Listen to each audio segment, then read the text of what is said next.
Listen, I'm a weekish late when it comes to this one, which in movie reviewer terms is like a decade, but I find it funny because movies should be able to be talked about way past their opening weekend. Hell, this one had so much hype, people were reviewing it before it came out opening weekend. Now, I don't get why people overhype things they don't even care about, right? Like, have y'all noticed that every now and then a movie appears that everyone feels the need to talk about? Like, you can check the average number of critics for any movie that gets released, right?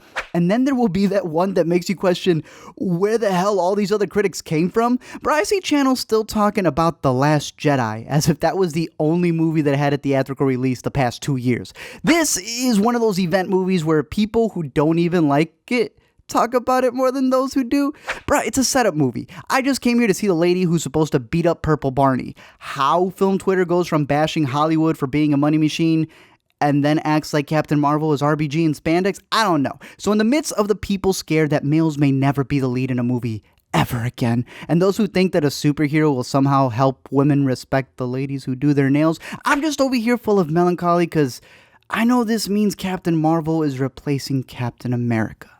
Let me explain. So to me, the movie was a decent rent. I don't think it's terrible or a revolutionary tale. It's just like all the other solo Marvel intros for me. That said, I don't fully know what exactly her powers are. I don't know her likes or dislikes other than hitting villains with empowerment and inclusivity, but considering the role she's about to play for the next decade is going to have a bunch more installments, I'm sure they'll flesh it out by Captain Marvel 5. Now, Captain Marvel 1 revolves around Carol the Avenger Danvers, which is funny not because of the franchise cliche of coming up with names. What, we some kind of Suicide Squad? But because it still took Fury over a decade to find another superhero. Now, you know how Marvel likes to play with genres, and they didn't want to keep it straightforward by having her start on Earth and then going up into space, which, I mean, it worked for Guardians, so instead they made it kind of like Memento, where she starts as an alien and starts realizing that she maybe or maybe not be a human. They have this eternal sunshine-like contraption that captures her memories as they TiVo through them at one point to figure out her past. And don't get me wrong, this reverse storytelling would have been really dope if we all already didn't know she was human. Bro, it's like expecting someone to go into a Batman movie and coming out going, Bruce Wayne? Anyways, Carol surprisingly was a human being pilot whose mentor was an undercover alien protecting the Tesseract. One day they crash, she dies protecting it, and Carol gets her superpowers as she shoots it, causing this big explosion. Which is exactly what the lady was going to do with Carol still standing there. Jude Law and his crew then take her up to their place where he seduces her, making her believe that she's one of them, as Jude Law usually does on a Tuesday. She then starts fighting on their side, ignores the flashes she's getting about her past, thinks Krees are the bad guys, and for some reason has a frohawk in her outfit. Look, I get that it's from the comics, but like, let's give it 100. They're not adapting everything in the comics. Like, this girl looked like Liberace fighting aliens up there with her hair follicles all over the place. I don't know if they were trying to go for a Travis Bickle thing with Taxi Driver for it to be a little bit more menacing, but when you got sock and boppers for hands, I don't know. Pretty much the beginning to me felt a lot like Man of Steel. First 25 minutes take place in an alien planet where they all still look human but have superpowers. The traitors get shipped away while the main hero lands on Earth in hopes of defeating toxic masculinity. They are the most powerful being in their supergroup troop who's destined to take out the big baddie. But part of film Twitter complains that the actor playing the character is too stiff and doesn't show enough emotion. And of course, they CGI'd out facial hair. Her landing on Earth after being captured, I thought was kind of cool because while she's seeing everything as strange, we kind of see it as nostalgia. So it's this interesting effect that the audience gets. That said, while I didn't mind most of the blatant Easter eggs pretending to be production design, since, you know, I'm a 90s boy, bro, that music needed to get cut out. Did we not learn anything from Suicide Squad? You guys, Marvel, are the one who made a mixtape of old songs but were able to weave in a motherly story that made us embrace it and not see it as a marketing ploy. For this one, y'all just clicked shuffle on a Now That's What I Call the 90s playlist. Maybe it didn't bother some of y'all, but I can prove to you why it could have been better. Why she deserved better. There's a scene in the second half of this movie where they get Carol to do this really big fight to Gwen Stefani music. Like, they legit had the lyrics reminding us that she was a girl, as if we didn't already know off the poster. Now imagine if Wonder Woman, yes, I know these movies continue to get compared, go figure. Imagine if Wonder Woman didn't have that Mad Max Spy Kids music in the background and had this instead. No. Now, like I said, I had fun with it. The buddy cop thing that Carol and Fury got going on, I thought was pretty chill, especially when Samuel forgot to walk like he was younger. You called it in? My bad. When whenever we're shooting Sam and we're de-aging him, it's just Sam. They play 20 questions of exposition to get a little backstory for Fury. We found out he went blind from this Flurgan Demogorgon looking cat who hides Infinity Stones in its prison pocket. Last time I trusted someone, I lost an eye. And I realized that S.H.I.E.L.D. is really just a superhero version of Men in Black.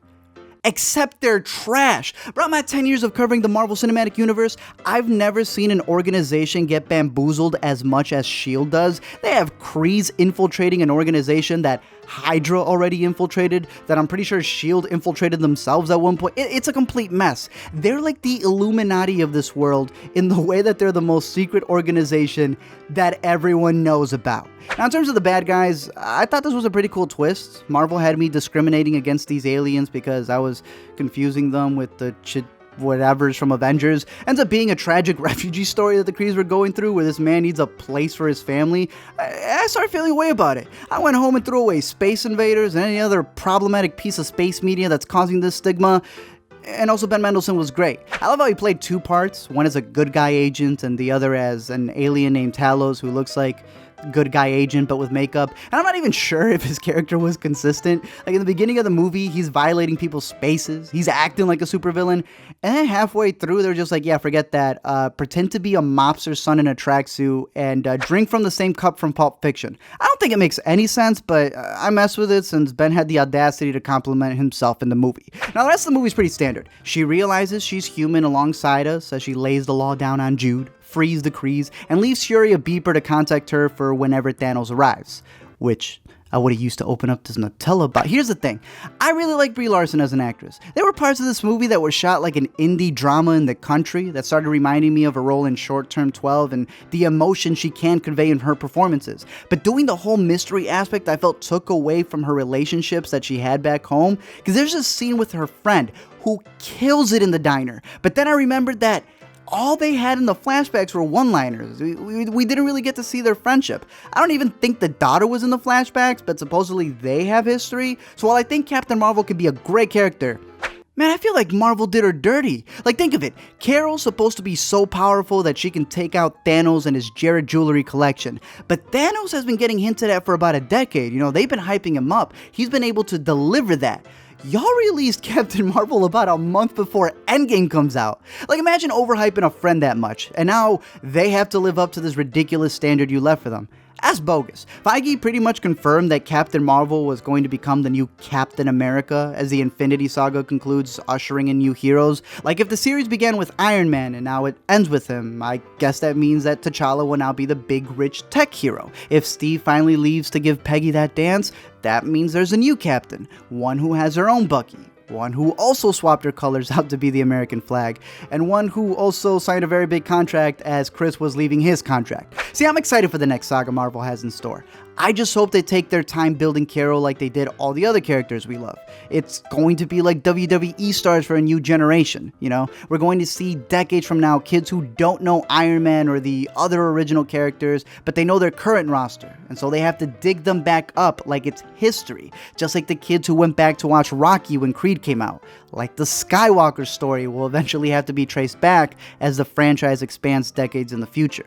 It's like a mantle, one that'll get passed down for a new era each time, and I can't wait to see what Carol does with them sock and boppers. Thank you guys for checking out this video. I'm curious to know your thoughts down below in the comment section. I know a lot of people have a lot of comments dealing with this movie. I've been reading a lot of trash articles. I've been reading a lot of motivational stuff of people who love this movie, of the theories that may come out of what's going to happen in Endgame and stuff moving forward. I'm excited for it. I know this video was late and I'm catching up on a bunch of other stuff. You can see the South by video that's up right now if you want to check it out.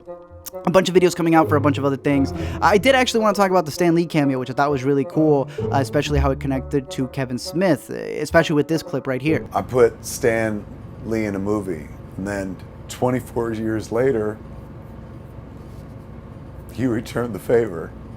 Every time I see that, it gets me. I think it's one of the best cameos that he's had. I also think that the post-credits were pretty interesting. Not the last one, since everyone loves the cat. I don't really care for cats in movies. I think they're a cop-out in my personal opinion.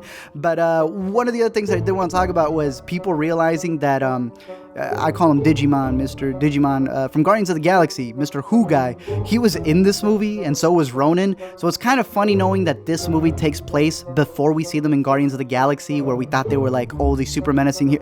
Bro, they lost in this movie. That means when you rewatch Guardians of the Galaxy, you're seeing these guys and they're not as menacing because they're coming in 0-2. They're losers. Other than that, I'm curious to know your thoughts. I enjoyed the movie. It's just like all the other number ones, Thor and Captain America. Not as great as Iron Man, but I think it's up there with the other ones. It's in the same place. And I think by the time she gets her second one, especially her third one, as Marvel does a really great job with all their threes, I think she's going to have a fantastic movie. Other than that, I'm curious to know your thoughts down below in the comment section. Don't forget to comment, like, and subscribe, and I'll send you a free Blockbuster rental.